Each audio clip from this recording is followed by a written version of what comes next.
Então bora. Fala Doc, beleza? Gente, aqui é o Furlan, tô aqui de novo com vocês, agora no nosso novo bate-horário, né? Antes nossas lives eram na quinta, agora eu tô fazendo na quarta-feira, pra mim ficou um pouco melhor o horário. O João botou ok ali, beleza. Show, gente, vamos começar. E hoje eu trouxe pra vocês um assunto muito legal, tá?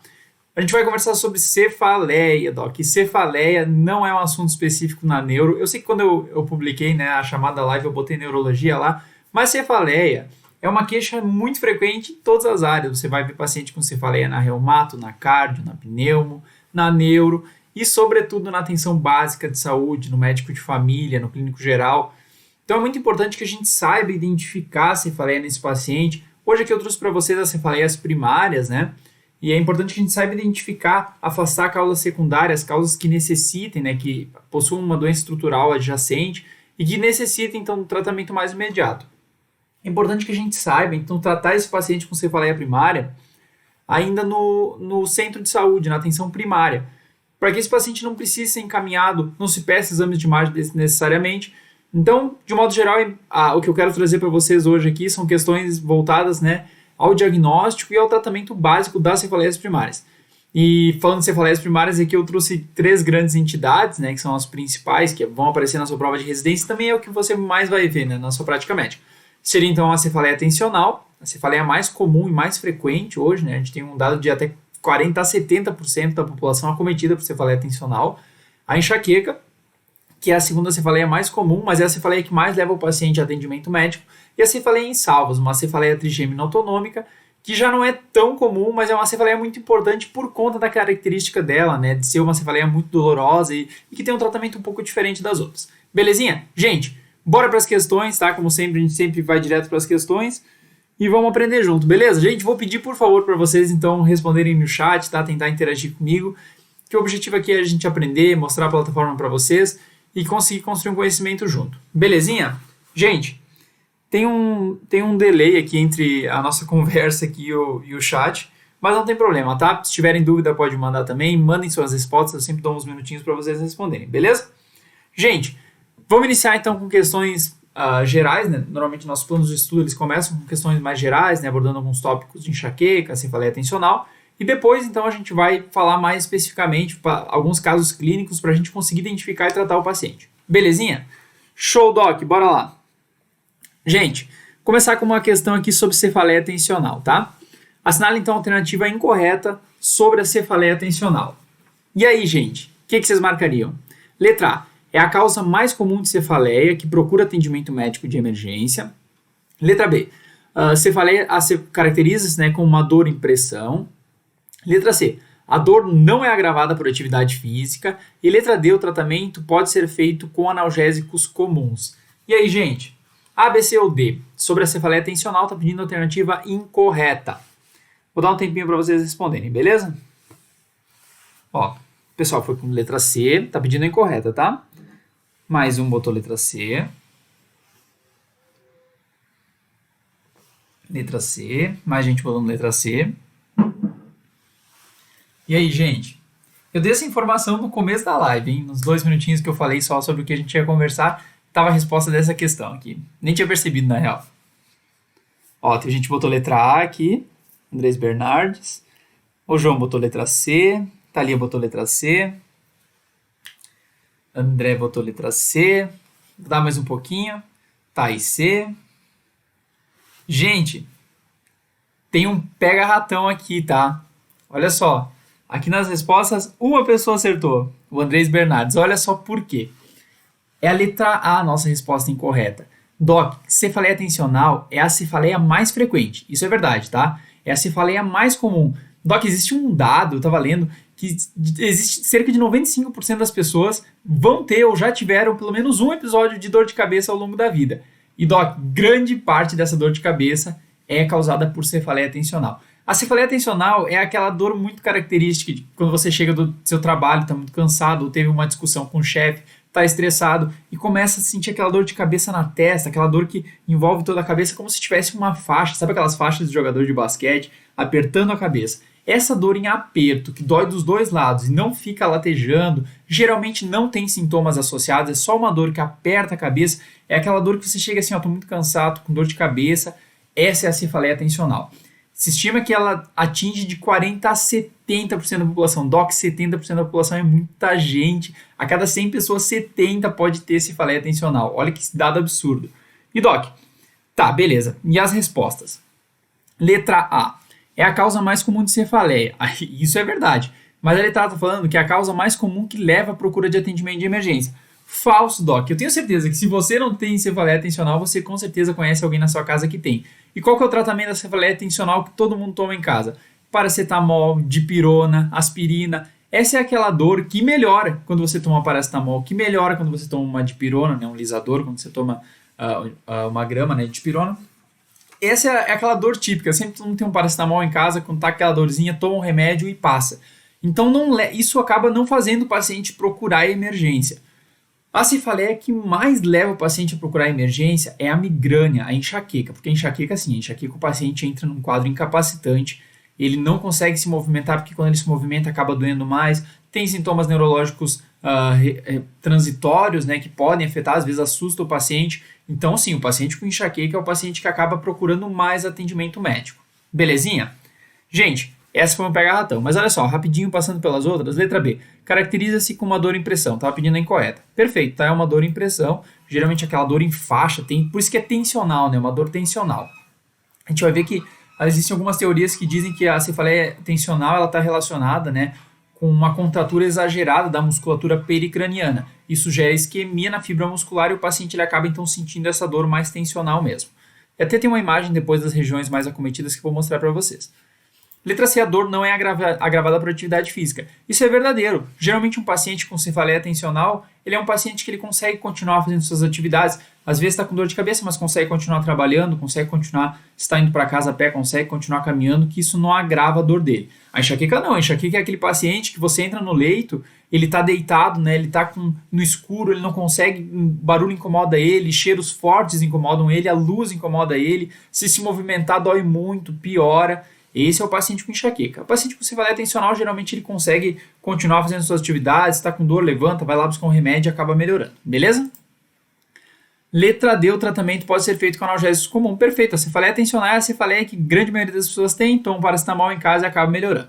Doc, não estou falando que não é uma dor que não leva à perda de qualidade de vida do paciente. Muito pelo contrário, o paciente com cefaleia tensional acaba tendo uma perda de qualidade de vida. Mas é uma dor de leve a moderada. Inclusive esse é um dos raciocínios que a gente faz para diferenciar da enxaqueca e da cefaleia em salvos. Belezinha, Doc? Olha só, depois a gente vai falar de enxaqueca. A Vitória falou que dá formigamento nas mãos, realmente. Depois eu vou falar um pouquinho sobre isso. E beleza, olha só, então não é a causa que mais leva a procurar atendimento de emergência. O que mais leva a procurar atendimento de emergência é a migrânia e a enxaqueca. Beleza, gente? Só que em relação às áreas mais comuns de dor da cefaleia tensional. Como eu falei, né, existem algumas teorias, então, que a gente tem fatores cefálicos envolvidos na fisiopatologia da cefaleia tensional e tem fatores também periféricos, né, que a gente chama, que existe a musculatura pericraniana apresenta uma contração exagerada e isso gera, né, isquemia das fibras que faz essa dor característica.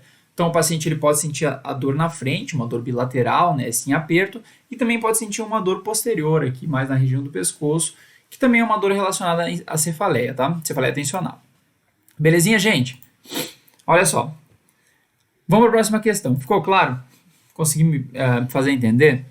Se tiverem alguma dúvida, mandem no chat, tá bom? Olha só. Deixa eu ver, eu gostaria primeiro de fazer uma questão sobre enxaqueca antes de ir direto para aquela questão. Aqui. Vamos lá. Sobre enxaqueca, Doc, agora assinar a alternativa correta, tá? Vamos lá. Letra A. Início da cefaleia cerca de 4 horas após o aparecimento de escotomas, tá? Letra B. A enxaqueca com aura é a mais frequente. Letra C.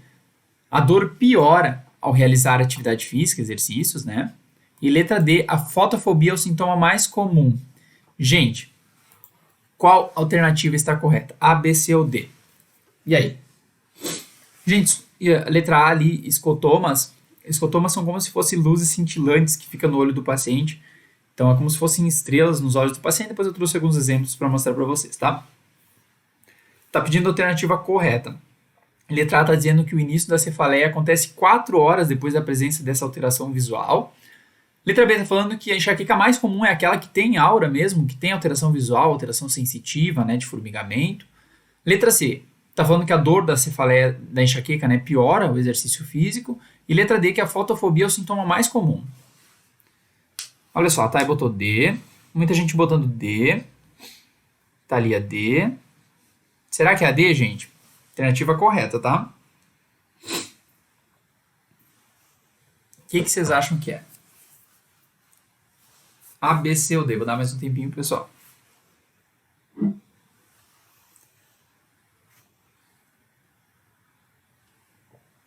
Gente, aqui tá muito frio. Sério. Tô até com a camiseta escondida na Med5. Ó, gente botando C, tá? O Andrés Bernardes C, Laiana C, Rafaela Souza C, C, Manoel C, mais gente de C. Ó, o pessoal ficou na dúvida B porque o clássico é com aura. Verdade, o clássico é com aura. Já vou explicar para vocês, tá? Esse detalhe. Gente, deixa eu ver. O pessoal já respondeu aqui. Paulo botou C. Gente, olha só. É letra C a resposta. Já vou explicar por quê. Vamos por eliminatória, tá? Letra A está falando que a cefaleia ela começa 4 horas após o aparecimento de escotoma. Falso, tá? Falso. O paciente que tem enxaqueca já sabe. Ele chega para você e ele fala assim, ó, doutor, começa a embaçar minha visão, às vezes eu perco a visão de um lado, assim, parece que tem luzes, e logo em seguida eu já sei que vai me dar dor de cabeça. E é perfeito, exatamente isso. O que acontece? A aura, né, já respondendo a letra B, a gente tem 2 tipos de enxaqueca. A enxaqueca clássica, que é a enxaqueca com aura, e a enxaqueca sem aura, que é a mais comum. Doc, apenas 1/3 dos pacientes apresentam aura. O que é a aura, né? A aura do paciente, ela pode ser visual, pode ser sensitiva, ela pode estar relacionada ao tronco encefálico, quando o paciente tem zumbido, hipoacusia, pode estar relacionado à perca motora também, a gente tem um tipo específico, né, de migrânia hemiplégica, que o paciente perde então o movimento de um lado do corpo. E a gente tem a visual, que é a mais comum, tá? O que é então a visual? A aura visual é aquela que o paciente, logo antes da dor, ou durante a dor, ou às vezes até depois, o mais comum geralmente é antes ou durante a dor, ele começa então com uma perda visual no olho, ou a presença do que a gente chama de escotomas cintilantes, ou luzes brilhantes, que o paciente ele vê que tem alteração visual. E esse paciente, 1/3 dos pacientes tem essas alterações. Logo em seguida, isso pode acontecer até 1 hora antes da enxaqueca, mas geralmente precede em alguns minutos a dor, tá? Logo em seguida, o paciente então começa com uma fase de dor, de cefaleia. E doc, a cefaleia da enxaqueca é muito intensa. Geralmente a gente classifica então uma cefaleia de moderada a intensa, a incapacitante. Então o paciente, às vezes ele não consegue continuar o trabalho dele, realmente dói demais, e a dor da enxaqueca acaba sendo então diferente, né, da cefaleia tensional, que a gente tem uma dor em todo o crânio, né, uma dor bilateral. Na dor da enxaqueca, o paciente tem uma dor unilateral que lateja. Então é aquela dor atrás do olho que fica só na metade da cabeça e fica latejando, e isso acaba incapacitando o paciente porque dói demais mesmo. Então olha só, a letra A está falsa, tá dizendo que inicia após 4 horas, falso, é logo em seguida. A letra B também está falsa, como eu falei, o mais comum é que o paciente não tenha aura, ele inicie diretamente com a cefaleia. Letra C, a dor piora o exercício físico. Perfeito, lembra que eu falei para vocês que a cefaleia tensional é aquele paciente que tem aquela dor de cabeça comum, que é a mais comum, a mais frequente, que o paciente nem procura ajuda médica porque ele toma um remédio em casa e ele passa. Isso não incapacita ele, é uma dor leve a moderada. Agora na enxaqueca não. Na enxaqueca é aquele paciente que tem intolerância à luz, né, na fotofobia. O paciente tem intolerância ao som, fonofobia, intolerância a cheiro, né, osmofobia.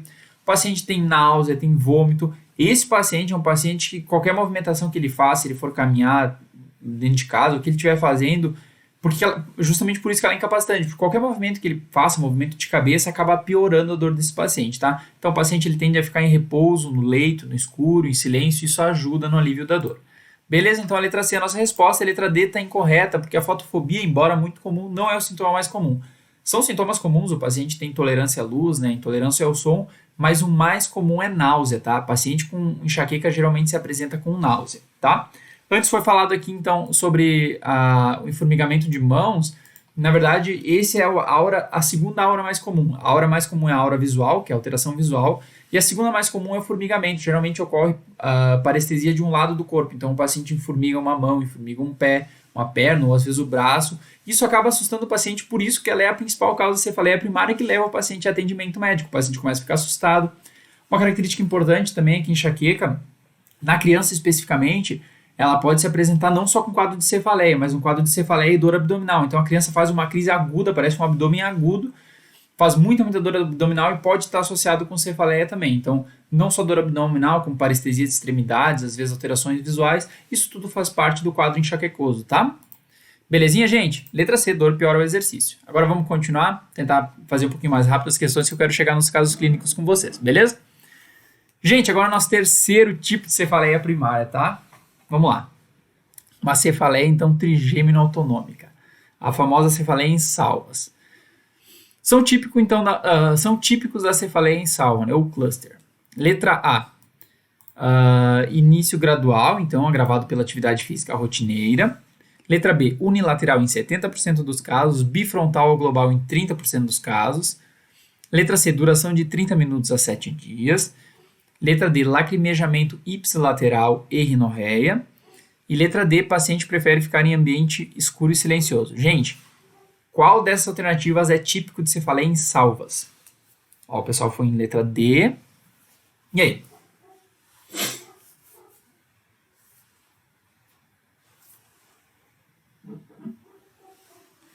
Quem mais, gente?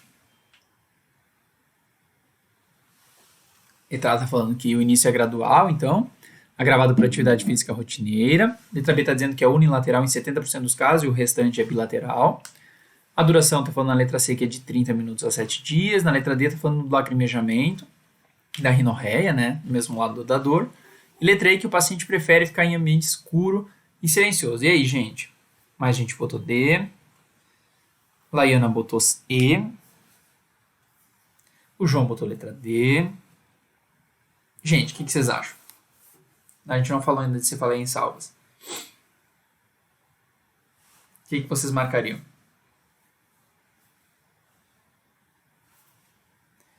Mais alguém, gente? Não tem problema errar, tá? Pode chutar à vontade, o que importa é a gente aprender, beleza? Importante pra mim esse feedback de vocês, que daí a gente consegue interagir mais, tá? Mais gente botou D, Andrés D, Thalia D. Gente, perfeito, tá? Letra D, olha só.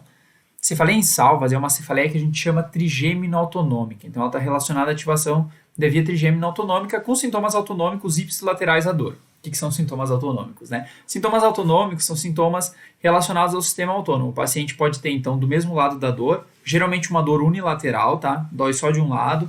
É uma dor excruciante. A gente chama, então, a cefaleia em salvas como a cefaleia do suicida. Porque, geralmente, a queixa do paciente é como a pior dor da vida dele. O paciente sente dor em facadas e, diferente da enxaqueca ou da cefaleia tensional, na enxaqueca o paciente fica mais quietinho, na cefaleia tensional é mais indiferente o paciente. Na cefaleia em salvos, o paciente fica extremamente agitado. Ele caminha de um lado para o outro. É chamada de cefaleia do suicida porque o paciente ele tende a bater a cabeça na parede de tanta dor que ele está sentindo e, muitas vezes, o paciente ameaça suicídio. Por isso que a gente chama, então, de cefaleia suicida. A dor dói tanto e do lado da onde está doendo, geralmente uma dor localizada na região periorbitária, né? Às vezes o paciente fala que dói no supercílio, dói na região inferior. E junto com a dor, no mesmo lado, né, ipsilateral à dor, geralmente a gente tem sintomas autonômicos. E os sintomas autonômicos aqui são sintomas como, por exemplo, sudorese, rubor facial, pitose, né, quando a pálpebra cai. O paciente pode ter uma hiperemia conjuntival, lacrimejamento, rinorreia, congestão nasal. Então é muito característico. Dói só de um lado e o paciente está ali lacrimejando, está com rubor facial, está com uma sudorese desse lado. É batata. Paciente com esses sintomas aqui, cefaleia em salvas, beleza? Vou mostrar uma imagem para vocês que vai ficar mais claro. Aqui então as outras, basicamente a grande maioria falando de enxaqueca, né? Início gradual agravado por atividade física em enxaqueca, unilateral em 70% dos casos e bifrontal em 30%, enxaqueca, duração de 30 minutos a 7 dias, cefaleia tensional, tá? Geralmente 30 minutos a 7 dias. Letra E, paciente prefere ficar em ambiente escuro e silencioso. Aí sim, enxaqueca de novo, tá? Letra D, Doc, se liga nessa imagem aqui. Olha só, aqui o paciente ele tá aqui, imaginando ele está com dor do lado direito, né? E a gente percebe aqui, então, um olho, uma hiperemia conjuntival. É um desenho esquemático, mais para a gente entender. Olha só, enoftalmia, a Taina botou. Pode acontecer sim, porque o paciente ele fica com esse olho mais edemaciado, pode ter edema palpebral, hiperemia conjuntival, lacrimejamento, a rinorreia, sempre unilateral e ipsilateral à dor, tá? Do mesmo lado da dor. Ah, aqui, deixa eu ver o que a gente consegue ver também aqui, a ptose palpebral. Uma coisa que chama atenção aqui, esse paciente está com uma miose. Olha só o tamanho da pupila dele. Está com redução da pupila também. É um sintoma autonômico que chama atenção na cefaleia em salvas, beleza? Gente, foi então. Olha só queria mostrar para vocês uma coisa. Eu falei antes que ia mostrar o que eram os escotomas cintilantes e acabei não mostrando. Eu coloquei uma imagem para vocês verem aqui, tá? Na explicação da cefaleia. Olha só, o paciente que está com um quadro de aura pré-dor de cabeça, né? Pré-dor da cefaleia, ele tende a apresentar entre as alterações visuais, né? Essa é uma das alterações visuais que é o que a gente chama de escotoma cintilante. Na letra B aqui eu também trouxe algumas imagens mostrando outros tipos, né, de aura visual. O paciente pode ter então essa aura em borrão, né, que o paciente ele perde um canto da visão, ou perda, né, de um ponto focal da visão. E lembrar que são sempre sintomas transitórios. Se o paciente tiver sintomas neurológicos focais progressivos, você está autorizado a pedir uma tomografia nesse paciente, uma ressonância, porque pode ser uma causa secundária, beleza? Doc, olha que interessante. Só a título de curiosidade, né? Existe uma obra de arte, hoje foi postada nos stories, inclusive da Mad Simple, chamada A Noite Estrelada, do pintor Vincent Van Gogh. Van Gogh, ele sofria muito de enxaqueca e ele tinha aura visual. E nessa obra da Noite Estrelada, foi pintada em 1889, ele tentou retratar isso que ele tinha, tentou retratar o que ele via. Então a gente percebe, né, esse movimento semelhante do que a gente viu nas outras imagens. Beleza? Mas a título de curiosidade mesmo, eu coloquei aqui na explicação da questão, tá? Bora lá, docs. Se tiverem alguma dúvida, mandem, tá bom? Estou acompanhando vocês pelo chat. Agora que a gente viu, então, tudo que a gente viu, algumas características, vamos fazer um casinho clínico junto, beleza? Olha só, homem de 42 anos, fumante, tem episódios diários de cefaleia de forte intensidade em região supraorbital à esquerda, com duração de aproximadamente 25 minutos, associada a lacrimejamento do olho esquerdo. Durante os momentos de dor, ele fica impaciente andando de um lado para o outro na casa. Ele teve períodos de diversos dias com essa dor no último ano, seguido de alguns meses de melhora e depois recorrência da dor. Sobre esse caso, gente, é uma questão de residência do SUS São Paulo, tá? Olha só. Letra A está dizendo que a amitriptilina é uma boa opção para abortivo, né? Tratamento abortivo dessa dor, dessa patologia. Letra B está dizendo que a hipoxemia está frequentemente associada à patologia. Letra C, que o oxigênio é uma opção como tratamento abortivo, então, dessa cefaleia. Letra D, está falando do sumatriptano, né? O sumatriptano, ele enfim, não vou dar spoiler aqui, depois eu explico. Sumatriptano, então, ele é um vasoconstritor, está falando que é uma opção profilática para patologia. E letra D, que a amitriptilina é uma opção como profilático para patologia. Tá, gente, primeiro, que diagnóstico esse homem tem? Que um homem, paciente homem, meia idade, 42 anos, tabagista, tem episódios diários de cefaleia de forte intensidade. Tá, primeiro, cefaleia de forte intensidade em região supraorbital à esquerda. Então, a gente tem uma cefaleia forte na região supraorbital e à esquerda. Então, ela é localizada e é unilateral. Beleza? Isso que a gente tem de informação. E é um paciente do sexo masculino de meia idade, tabagista. Isso é a primeira informação que a gente tem. Essa dor, ela dura cerca de 25 minutos e ela está associada a uma informação muito importante aqui, que é o lacrimejamento no olho esquerdo. E o paciente, ele, durante os momentos de crise, ele fica impaciente andando de um lado para o outro. Ele falou que teve vários períodos no último ano, depois ele melhorou alguns meses, depois recorreu de novo. Gente, beleza. Olha só, o Paulo botou cefaleia em salvas. Ok, perfeito, cefaleia em salvas, concordo com vocês. Agora, se você fosse o médico desse paciente, esse paciente chegou hoje no seu consultório, no seu plantão, tá com essa característica, o que você faz com esse paciente?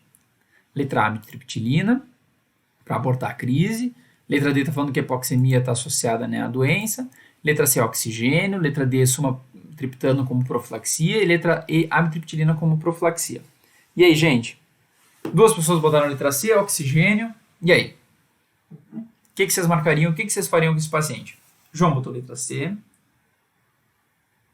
Mit, letra C. E aí? O que vocês marcariam? Eduardo C. Thalia C. Mais alguém?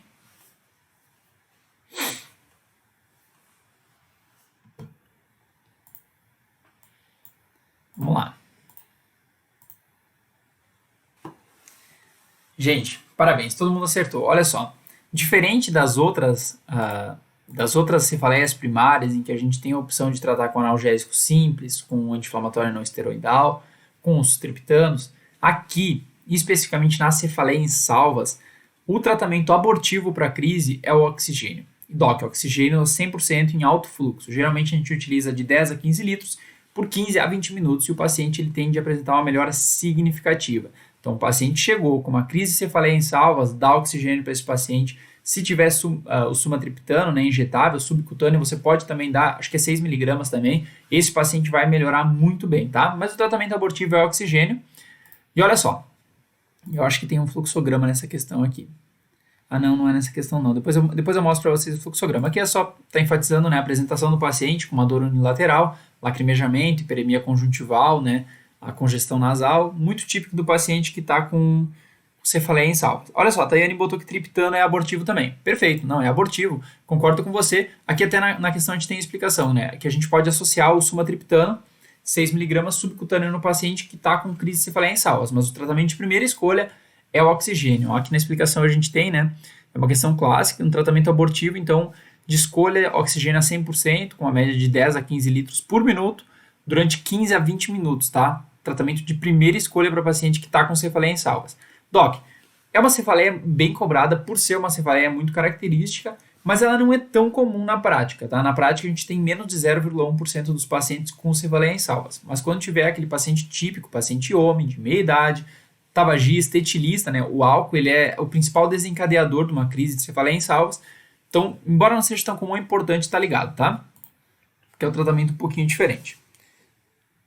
Olha só, a Taine botou na letra dele, fala de triptano com profilático. Exatamente, na verdade, os triptanos eles são vasoconstritores, eles servem como abortivos, tanto na enxaqueca quanto associado no oxigênio no paciente com cefaleia em salvas, mas eles não servem como tratamentos profiláticos, tá?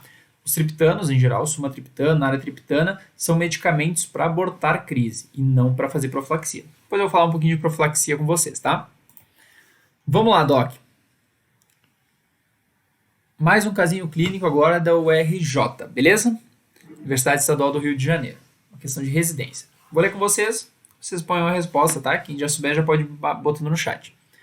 Mulher de 22 anos procura assistência médica em função de cefaleia crônica e recorrente de forte intensidade. Ela informa então uma cefaleia unilateral, de um lado só, pulsátil, que inicia de forma leve e vai se acentuando com o passar das horas, durando mais de 4 horas na ausência de tratamento adequado. Às vezes, o quadro é precedido por escotomas, caracterizados como falhas periféricas no campo visual.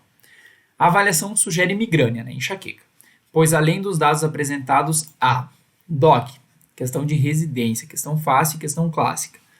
Está dizendo que qual das alternativas corrobora com o diagnóstico de enxaqueca nessa paciente? Fotofobia e fonofobia durante as crises, letra A. Letra B, anorexia isolada, sem náusea nem vômitos. Letra C, hiperemia conjuntival e miose ipsilateral à dor. Letra D, alívio da dor ao subir escadas ou fazer atividade física similar. Gente, e aí? A, B, C ou D? O pessoal foi reto na... Vou dar mais um pouquinho. Raquel A, Thalia A, o Paulo A, Emanuela A, Jenny Costa A, o Andrés A. Gente, só vou dar um tempinho aqui. Perfeito, tá? Olha só. Por que letra A? Porque fotofobia e fonofobia são muito comuns no paciente que tem enxaqueca. Paciente com enxaqueca é aquele paciente que você põe ele quando você atende ele num plantão, você põe ele num quarto, aquele quarto que fica esperando os exames, né? Esse paciente na observação é um paciente que precisa ficar no escuro, precisa ficar quietinho. Se está com enxaqueca em casa, é aquele paciente que se isola no quarto, que fecha a porta, que fica no escuro, que fica em silêncio. Porque esse paciente ele tem intolerância à luz, intolerância ao som, geralmente o paciente está nauseado. Lembrar que a náusea é o principal sintoma associado, mas fotofobia e fonofobia são muito comuns, tá bom? Pode também ter osmofobia, que é quando o paciente tem intolerância a diferentes cheiros, tá? Fechou, Doc? Letra A, nossa alternativa. Letra B está falando sem náuseas ou vômitos falsos, são sintomas comuns. Hiperemia conjuntival e miose são aqueles sintomas autonômicos da cefaleia em salva. E alívio ao subir escada, nem pensar, né? Embora o paciente com cefaleia tensional não tenha alteração da dor fazendo atividade física, o paciente com enxaqueca não só tem alteração, como dói muito mais. Belezinha? Gente, perfeito quem botou letra A, tá?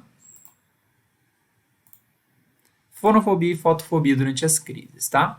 Olha só uma imagem para caracterizar. Geralmente a dor do paciente na enxaqueca ela se localiza unilateral, geralmente na região frontotemporal do paciente, então dói da metade para trás aqui, geralmente atrás do olho. O paciente ele sente que lateja muito, pulsa muito e é uma dor muito forte, acaba incapacitando o paciente, tá bom? Por isso que é importante a gente identificar e tratar esse paciente, porque além de ser uma dor incapacitante, leva à perda de qualidade de vida, ela tem um alto impacto socioeconômico. O paciente perde dias de trabalho, perde então as suas atividades, porque acaba ficando incapacitado por conta da dor. Belezinha, gente? Se tiverem alguma dúvida, mandem, tá?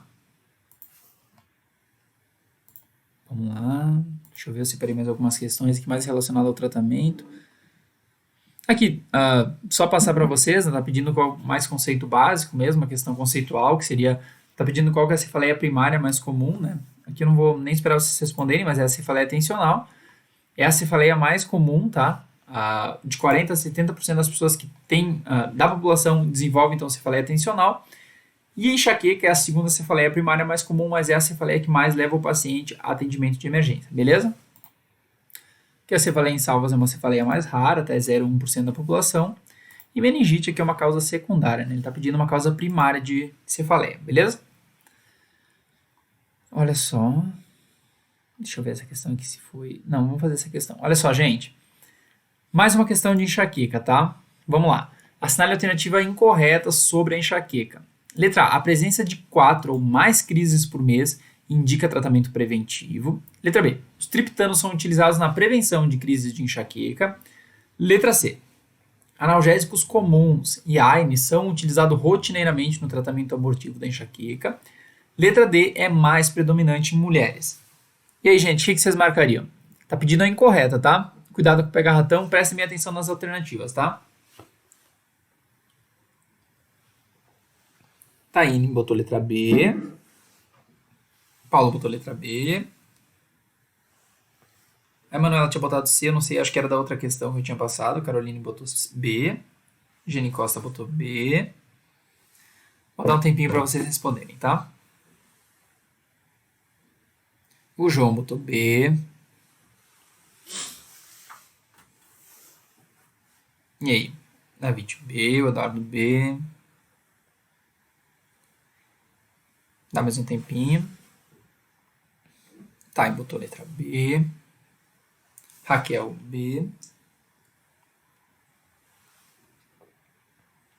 Gente, perfeito, tá? Isso foi inclusive uma das alternativas da outra questão.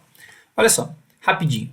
Letra A. A presença de 4 ou mais crises indica tratamento preventivo. Beleza. Segundo o Harrison, última edição, 4 ou mais crises já indica tratamento preventivo, mas guarda informação de mais de 3 ou 4 crises, tá? Existem algumas literaturas, a grande maioria das literaturas defende que se o paciente tiver mais de 3 a 4 crises por mês, você já pode, então, indicar o tratamento profilático nesse paciente. Lembrar que o tratamento profilático aqui, a gente tem os beta-bloqueadores como primeira opção de tratamento profilático, mas a gente tem também bloqueadores de canais de cálcio, a gente tem também os tricíclicos como opções profiláticas e a gente escolhe de acordo com o perfil do paciente, tá?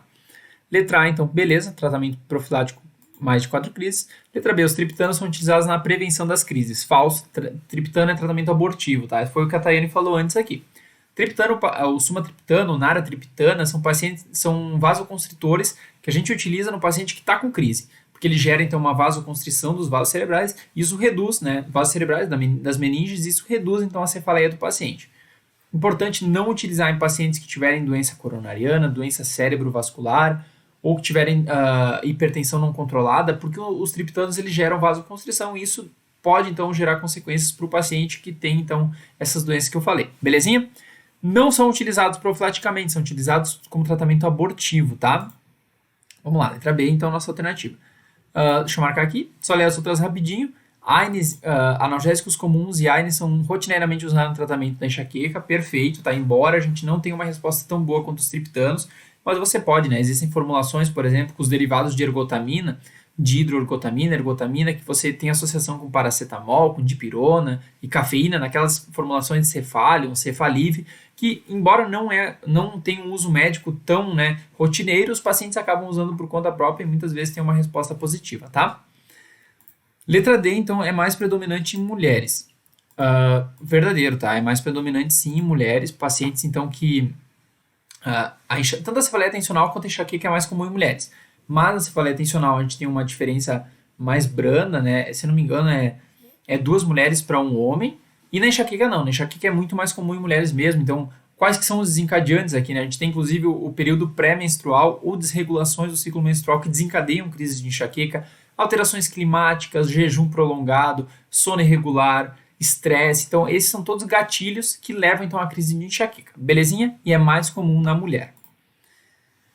Gente, agora deixa eu ver qual que é a próxima aqui. Vamos lá. 9. Gente, mais uma então da cefaleia em salvas, antes da gente passar para 2 casinhos clínicos que eu separei para vocês, tá? Hoje eu não vou passar dos 45, 50 minutos de live, prometo, tá, gente? Vamos lá. Assinale a alternativa incorreta sobre a cefaleia em salvas.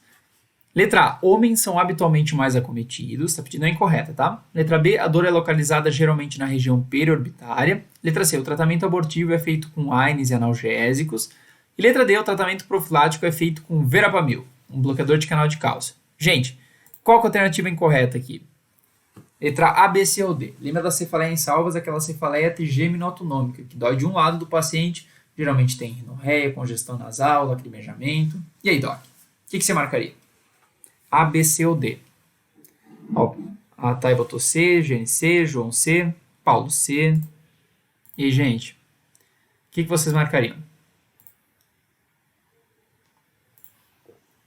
Vamos lá. Correto é o oxigênio, Paulo botou.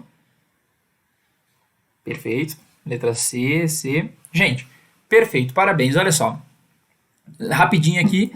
Homens são habitualmente mais acometidos. Verdadeiro, tá? O mais comum, paciente típico. Se você imaginar um paciente típico de cefaleia em salvas, é aquele paciente que é tabagista ou etilista. O álcool, né, é o principal desencadeador da cefaleia em salva. Geralmente paciente de meia idade, seus 30, 40 anos, 45. E do sexo masculino, tá? É o mais comum. Então aqui, letra A, verdadeira. Letra B, a dor é localizada, geralmente na região periorbitária. Perfeito, é muito comum o paciente reclamar de dor no supercílio, né, na região da glândula lacrimal, na região periorbitária, né, atrás do olho. Essa é uma dor muito característica da cefaleia em salvas. Letra C, o tratamento abortivo é feito com AINES e analgésico. Falso, tá? Doc, cefaleia em salvas é a cefaleia do suicida. Essa é a dor que o paciente bate a cabeça na parede. Analgésico e anti-inflamatório não esteroidal não resolve, tá? O que resolve, embora, né, a gente não tenha a hipoxemia como um fator, né, desencadeador da crise, o que resolve é o oxigênio. Não se sabe muito bem a associação, mas o que se sabe é que se você der oxigênio a 100% em alto fluxo para esse paciente, de 10, 15 litros por minuto, e manter esse paciente durante 15, 20 minutos com oxigênio, ele vai apresentar uma melhora significativa. Lembrando que a gente pode associar o sumatriptano subcutâneo nesse paciente, tá? Letra C, nossa resposta, então, porque a gente não trata com AINES e analgésico. A gente trata com AINES e analgésico, enxaqueca e cefaleia tensional. E letra D, o tratamento profilático é feito com verapamil. Perfeito, é a droga de escolha. O bloqueador de canal de cálcio verapamil é a droga de escolha para tratar profilaticamente a cefaleia em salvas. E quando que eu inicio o verapamil? No momento que o paciente tiver a primeira crise, tá? A gente já inicia o paciente, faz o tratamento abortivo e já inicia o verapamil nesse paciente. Beleza? Tratamento abortivo com AINES falso, tá? Perfeito, gente. Quem respondeu a letra C? Aqui o fluxograma que eu queria mostrar para vocês, gente. Deixa eu ver se dá para ver aqui. Senão ficou muito pequeno. Não, peraí. Que eu dei zoom demais agora. Aqui. Aqui é da Sociedade Brasileira de Cefaleia, tá? Uma diretriz de 2018, na verdade, de como manejar, então, a cefaleia primária, beleza? Cefaleia aguda recorrente. Aqui a gente tem, então, a cefaleia não pulsátil, de intensidade moderada, sem náusea, fonofobia ou fotofobia. Classifica como tensional, tratamento abortivo aqui com AINES e analgésico. Cefaleia intensa, pulsátil com náusea e vômito, classifica como enxaqueca, né? Sempre olha se o paciente não tem nenhum sinal de alarme, né? Se não é um paciente com uma idade avançada que teve a primeira cefaleia da vida dele, né? Ó, nunca tive dor de cabeça, o paciente de idade avançada com uma cefaleia intensa, abre o olho que esse paciente pode estar com uma doença cerebrovascular, fazendo um AVC. Se o paciente não tem nenhum sinal de alarme, aí tá com essas características, a gente classifica e faz o tratamento abortivo. E aqui especificamente eu trouxe esse fluxograma porque ele traz aqui, ó, uma cefaleia excruciante, unilateral, periorbitária, temporal e frontal, com coriza, lacrimejamento. A gente caracteriza então como cefaleia em salvas e aqui o nosso tratamento, oxigênio a 100% ou sumatriptano 6mg subcutâneo, beleza? E a gente encaminha então esse paciente para avaliação pelo neurologista de acordo com a necessidade, tá? Porque é um caso mais complexo da cefaleia em salvas, é importante porque ela é uma doença de exacerbação e remissão. Então, o paciente ele apresenta uma crise por dia, às vezes até 8 crises por dia, geralmente uma média de 1 a 3, e esse paciente fica tendo crises por 2, 3 semanas, e esse paciente para de ter crise. Depois ele fica, às vezes, até 1 ano, 2, sem ter crise e volta a ter crise de novo. Então, é importante a gente fazer o tratamento adequado, tá? Porque é uma cefaleia incapacitante, muito importante que a gente faça essa prevenção nesse paciente, tá? Doc, deixa eu ver qual que é. Eu separei mais 2 questõezinhas para a gente fechar. Questão de caso clínico aqui, beleza? Acho que é a 12. Isso aí, uma questão de diagnóstico. Vamos lá, gente. Homem de 35 anos queixa-se de dor forte, unilateral, acompanhada de corrimento nasal no mesmo lado da dor. Tem tido essas crises na última semana que são desencadeadas pela ingestão de bebidas alcoólicas e aparecem à noite. No exame físico, então, a gente observou uma ptose palpebral esquerda e anisocoria, com miose à esquerda. Miose, então, a gente tem a diminuição da pupila do paciente, ptose quando a pálpebra cai. Deve-se tratar esse paciente, deve-se tratar-se de... Tá pedindo um diagnóstico aqui. Questão de residência, uma questão fácil também da Unicamp, tá? E aí, gente, depois de tudo que a gente falou, o que esse paciente tem? O paciente chegou na sua frente hoje. Qual que é o diagnóstico?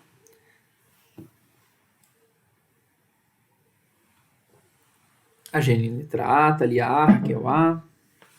E aí, gente? O João A. Gente, questão fácil, tá? Perfeito. Você fala em salvas. Doc, raciocina comigo, rapidinho. A gente tem um paciente homem, paciente de meia idade, paciente aqui que teve, então, uma dor pós, né, ingestão de bebida alcoólica. Aqui, então, foi desencadeado pela ingestão de bebida alcoólica. Geralmente aparece à noite a dor do paciente e é uma dor muito intensa. Doc, isso é importante, eu não tinha falado antes. Na cefaleia em salvas, geralmente a dor acorda o paciente. O paciente vai dormir, a dor inicia nas primeiras 2 horas de sono, tá? Diferente da cefaleia tensional, que geralmente inicia no final da tarde, cefaleia aqui em salvas, ela inicia nas primeiras 2 horas de sono e acorda o paciente. Então tá, paciente de meia idade, paciente aqui etilista, né? Geralmente quando bebe, então desenvolve a dor, uma dor unilateral, que está associada aos sintomas autonômicos. Nós temos o diagnóstico de cefaleia em salvas. Belezinha, gente? O Paulo botou tá mole. Realmente, essa questão aqui, uma questão de residência, uma questão considerada fácil, tá? Aqui de novo só o fluxograma, né? As mesmas características, a gente dá oxigênio para esse paciente, diagnóstico de tratamento de primeira escolha, tá? Gente, última questão. Deixa eu ver.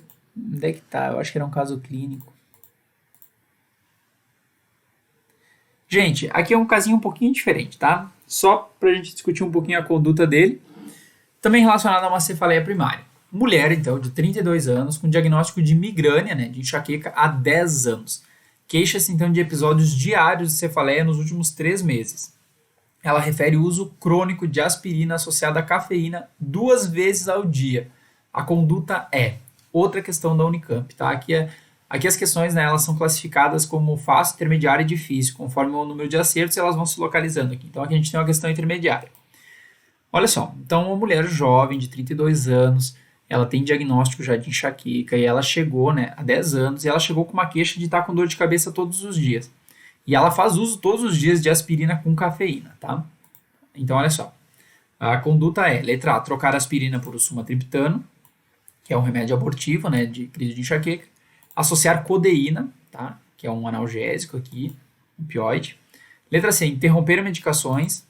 E letra D, trocar aspirina por verapamil. O que você faz primeiro nessa paciente? O paciente chegou no seu posto de saúde e está com essa queixa, o que a gente tem que fazer primeiro? Qual que é o primeiro passo nessa paciente, gente? Tayane botou letra C já. E aí? Quem mais? A gente interrompe a medicação dessa paciente. A gente faz o que nessa paciente? O que vocês fariam? Vamos lá. Mais um tempinho. Gente, pode chutar, não tem problema, tá? O que vocês fariam nessa paciente? Andrés botou letra C.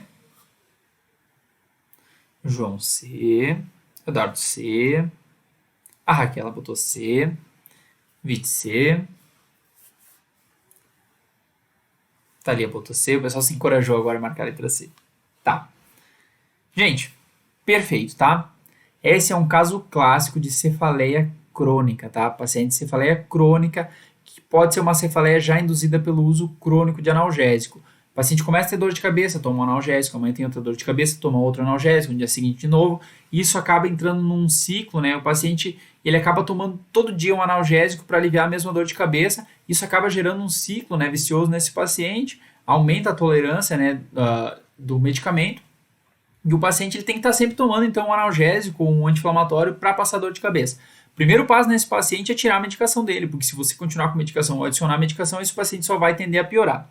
Primeira coisa que a gente faz nesse paciente, então, retirada de medicamentos, interromper as medicações dele. Como é um caso de cefaleia crônica diária, a gente avalia, ela tem mais de 15 episódios por mês, né? Basicamente mais do que 180 no ano, que é quando a gente classifica esse paciente com cefaleia crônica, e a gente avalia se essa paciente está tendo enxaqueca diariamente, e a gente começa a pensar no tratamento profilático para essa paciente, né? Usar um beta-bloqueador, usar um outro medicamento, né? Um inibidor de recaptação de serotonina, noradrenalina, um bloqueador de canal de cálcio, aí a gente acaba estratificando essa paciente, né, uma triptilina, de acordo com a necessidade dela. Mas o primeiro passo é a gente interromper a medicação, tá? Trocar aspirina por sumatriptano não ia fazer diferença, a paciente ela ia continuar só abortando crise todo dia. Então a letra A está errada, associar codeína, vai associar mais um analgésico nessa paciente, também não faz sentido. E letra D, trocar aspirina por verapamil. Não faz sentido, né? Só se fosse pensar em tratamento profilático, mas você tem que interromper essa paciente. Ela vai usar verapamil todos os dias para abortar enxaqueca? Não é para isso que o verapamil é utilizado. Belezinha, gente? Gente, acho que era isso que eu tinha para trazer para vocês de cefaleias. Só quero mostrar para vocês uma funcionalidade muito importante que eu fiquei de mostrar na última live e acabei esquecendo. Gente, aqui na plataforma a gente tem a opção de fazer flashcards na hora. Aqui. Então, por exemplo, estou estudando cefaleia. Aqui, deixa eu pegar um caso que a gente estava fazendo, por exemplo. Aqui a questão 6, acho que é. Aqui, ó, qual que é a cefaleia primária mais comum? Aí eu posso agora mesmo aqui abrir um flashcard, né? Eu seleciono um deck, por exemplo, aqui eu tenho o deck de cefaleia tensional. E posso preencher aqui, por exemplo, qual é a cefaleia primária mais comum? E aqui mesmo a gente já põe a resposta, né? Cefaleia tensional. Só para mostrar para vocês. E a gente salva aqui. Isso já vai direto para o nosso banco de flashcards. Depois a gente consegue revisar isso, tá? Só uma funcionalidade que eu queria mostrar para vocês, tá? Não fiquem de fora, gente. Semana que vem vai ter o lançamento da plataforma. A gente vai ter a Maratona MedSimple, em que a gente fala de métodos ativos de estudo, os métodos que a gente defende. E vai ter o lançamento da plataforma também. Fica de olho, entra no link. O link está na bio, tá? Da nossa página. Entra lá, se inscreve, você vai receber as mensagens por e-mail, pelo Telegram também, entra no grupo do Telegram, que vai ser bem bacana, belezinha, gente? Gente, feedbacks, perguntas, dúvidas, vou ficar um tempinho aqui para responder vocês. Se tiverem alguma pergunta que eu possa ajudar, algum feedback, o pessoal botando parabéns, excelente, obrigado, tá, gente? Obrigado por esse feedback. Sempre falo para vocês que é muito importante, que a ideia aqui é que não é passar a resposta para vocês, e sim aprender junto, tá? Resolver questões. A melhor forma de aprender é resolver questões e que a gente possa discutir isso, tá bom? Construir conhecimento junto. Obrigado, gente, pelo feedback. Vou dar um tempinho só se o pessoal tem alguma dúvida. Top, obrigado, gente. Obrigado quem ficou até o final, quem interagiu, tá? A live é outra quando vocês interagem, tá? A gente consegue aprender muito mais e aproveitar muito mais. Valeu, Raquel, obrigado. Thalia, João, Vite, valeu, gente. Valeu, João. Então tá, gente. Vou encerrar a live aqui. Obrigado quem ficou até o final e até semana que vem, quarta-feira. Não esqueçam, tá? Na terça-feira a gente tem live com a Lari, live de ciclo básico, live show de bola também. A Lari arrasa nas lives. Não percam, tá? Você que tá no ciclo básico, tá no ciclo clínico, é muito importante também. E comigo na quarta-feira, às 8 horas, sempre, nosso bate-horário aqui no Instagram da MedSimple. Então, falando de ciclo clínico e resolvendo questões juntos, tá? Se inscrevam, então, na Maratona MedSimple. Não esqueçam, tá, gente? Valeu, gente. Boa noite. Obrigado pelo feedback, tá? Tchau, tchau.